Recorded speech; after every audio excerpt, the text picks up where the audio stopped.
Good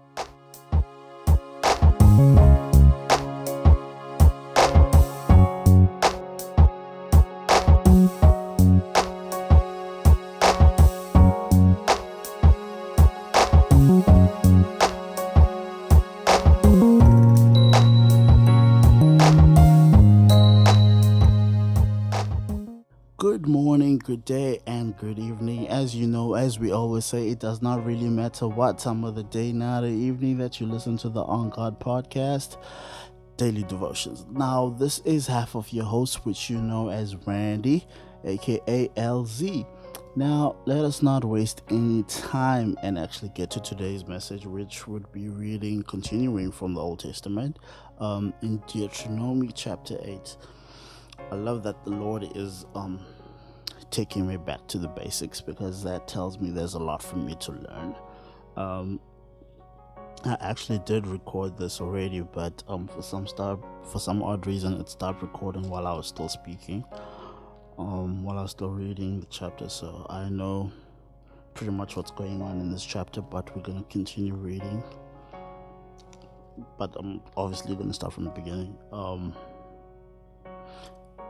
Chapter 8 reads as follows. Deuteronomy, that is. You must obey all the commandments I give you today. If you do, you will not only live, you will multiply and will go in and take over the land promised to your fathers by the Lord. Do you remember how the Lord led you through the wilderness for all those 40 years, humbling you and testing you to find out how you would respond and whether or not you would respond? Whether or not how you would respond and whether or not you would really obey him. Yes, he humbled you by letting you go hungry and then feeding you with manna, a food previously unknown to both you and your ancestors. He did it to help you realize that food isn't everything and that real life comes by obeying every command of God. For all these 40 years, your clothes have not grown old and your feet have not been blistered or swollen.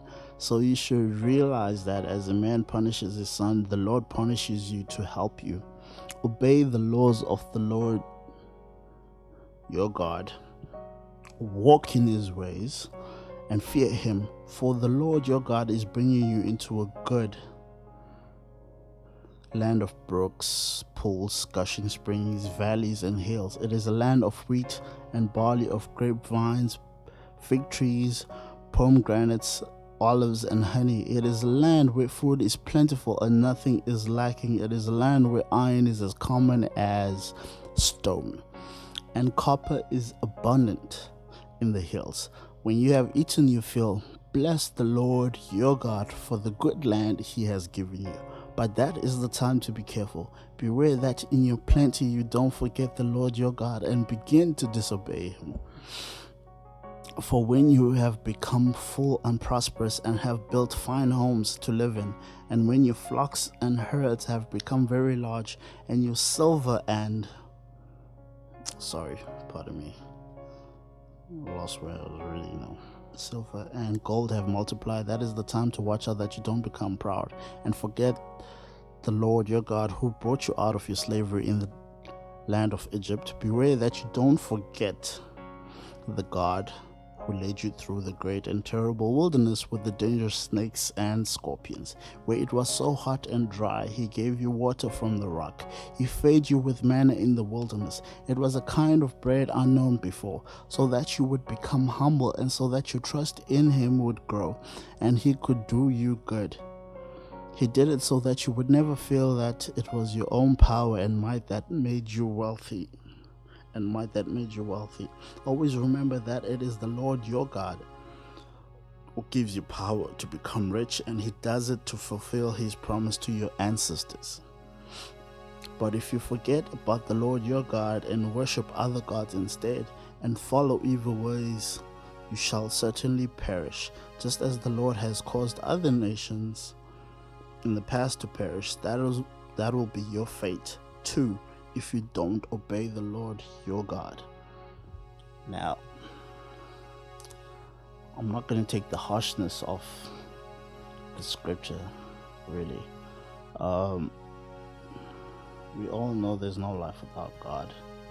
I mean, you could live your life, but it's without meaning.